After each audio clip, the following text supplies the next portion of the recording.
उस स्वप्न को हम लोग सभी लोग उसका मतलब संवहन भी करेंगे, उसका निर्वहन भी करेंगे और उसके साथ साथ उसको आगे बढ़ाने का काम भी करेंगे। तो इसमें क्या होगा कि जैसे हमारे इसमें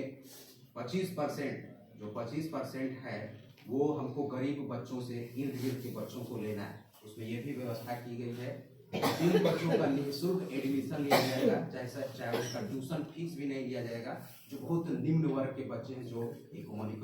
इकोनॉमिकल बैकवर्डनेस उनके अंदर है, SC ST OBC से बिलोंग करते हैं, तो ऐसे जो प्रतिभावान बच्चे होंगे गरीब समुदाय से, वो भी इसमें आकर के अच्छी तरह से शिक्षा ग्रहण कर सकते हैं और अपने बुद्धि विवेक और प्रखरता के बल पर इस समाज और इस देश का नाम रोशन कर सकते हैं। इसलिए मैं ये बात कर रहा हूँ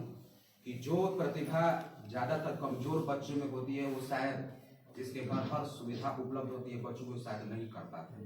कारण उसका है, सब बच्चे ऐसे नहीं होते हैं, इसको ऐसा नहीं कहेंगे, क्योंकि जो गरीबी है, जो हमको नहीं मिल पाता है, जो हमारी रिक्वायरमेंट है, जो प्राइमरी रिक्वायरमेंट है, अगर वो हमको नहीं उपलब्ध हो पाता है तो वो किसी तरह अपना जीवन निर्वाह करते तो हैं, लेकिन जिसमें गरीबी एक ऐसी चीज है जो आप एक विद्यालय भी शायद न सिखा पाए, वो हर चीज वो सिखा देती है। तो उसमें जो बच्चे पलते हैं, अगर उनको थोड़ा भी माइंड अगर एजुकेशन के क्षेत्र में, चाहे किसी अच्छे क्षेत्र हो चाहे बुरा क्षेत्र में आ जाता है, तो उसमें बहुत आगे तक जाता है।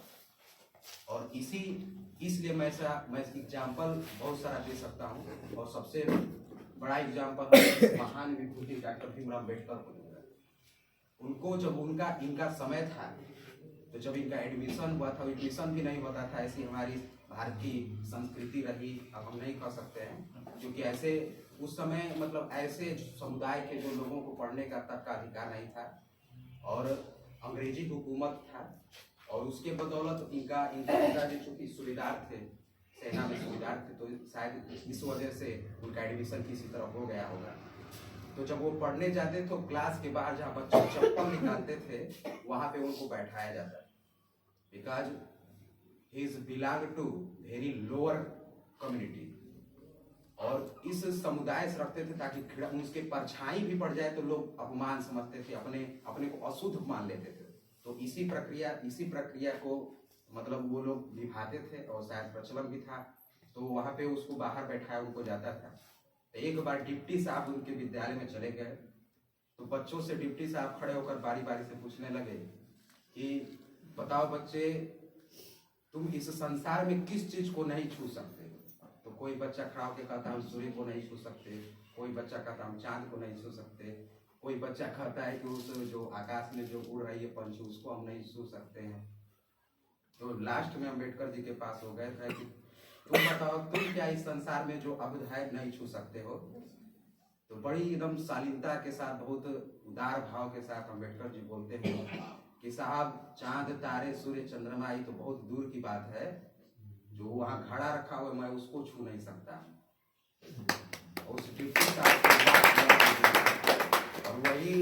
बता देना चाहता हूँ कि वही जो बच्चा है अपने समुदाय का, इस पूरे भारत में अपने समुदाय का पहला व्यक्ति बना जो हाई स्कूल पास किया, 5 पास किया, 8 पास किया, हाई स्कूल पास किया, इंटर पास किया, और BA भी महाराष्ट्र के एक विद्यालय से BA भी क्वालिफाई किया। उसके इस प्रखर बुद्धि और इसके इंटेलिजेंस को देखकर गया जी सिद्धौड़, मतलब बड़ौदा के या जो सिंधिया थे, गायकवाड़ थे, वो कोई राजा थे, नहीं वो नहीं, गायकवाड़, उन्होंने 25 रुपया पर ईयर स्कॉलरशिप के तौर पर उनको पढ़ाने के लिए अमेरिका भेज दिए, अमेरिका, और बोले कि इसके बदले हम जब आप अपनी डिग्री लेकर आएंगे तो हमारे राज्य में आपको वर्क करना पड़ेगा एज ए सचिव के रूप में। और वो गए कोलंबिया विश्वविद्यालय 1916 में उन्होंने डॉक्टरेट की उपाधि प्राप्त की। और मैं आज बताता हूँ कि अभी 2 साल के पहले की बात है, कोलंबिया यूनिवर्सिटी जो अमेरिका में है, उसके 300 साल पूर्ण के स्वर्णिम अवसर पे ये मतलब कराया गया। उसमें उसका पूरा 300 साल में मतलब ऐसा, इस विद्यालय में कौन ऐसा होनहार छात्र जो सबसे टैलेंट रहा हो, उसका ब्यौरा पूरा जांचा गया। तो हमारे देश के भीमराव अम्बेडकर निकले, सबसे कुशाग्र बुद्धि के, सबसे प्रखर माइंड के, और उनको एक समाज सुधारक, सबसे बड़ा समाज सुधारक के रूप में जाना जाता है, क्योंकि उन्होंने भारतीय संविधान दे करके भारत के 85% से लेकर 90% लोगों के जीवन को स्तर पर सुधारने का जो अमेरिका के राष्ट्रपति थे, उसमें तत्कालीन जो राष्ट्रपति थे बराक ओबामा, उन्होंने उनको कहा, इस अपने भाषण में कहा कि अगर डॉक्टर अम्बेडकर अपने देश में अगर पैदा हुए होते तो हमको अपने देश के सूर्य के रूप में संबोधित करके उनका मतलब पद रखते। और उन्होंने भारतीय कोलंबिया विश्वविद्यालय का जो सामने वाला गेट है वहाँ पे उनका मूर्ति का अनावरण किया, और उसमें लिखा है कि हमारे सौभाग्य है हमारा ये देश, इस देश की मिट्टी और यह विश्वविद्यालय कोलंबिया विश्वविद्यालय, जिसके उस पर उन्होंने लिखवाया कि हमारे इस विश्वविद्यालय से पढ़े एक छात्र, होनहार छात्र ने भारत देश का संविधान लिखा है और वहाँ के लोगों का कल्याण किया। और बहुत सारे ऐसे चीज़ें बताना चाहिए, और इसी के साथ हमारे वाणी को ध्यान देते हैं।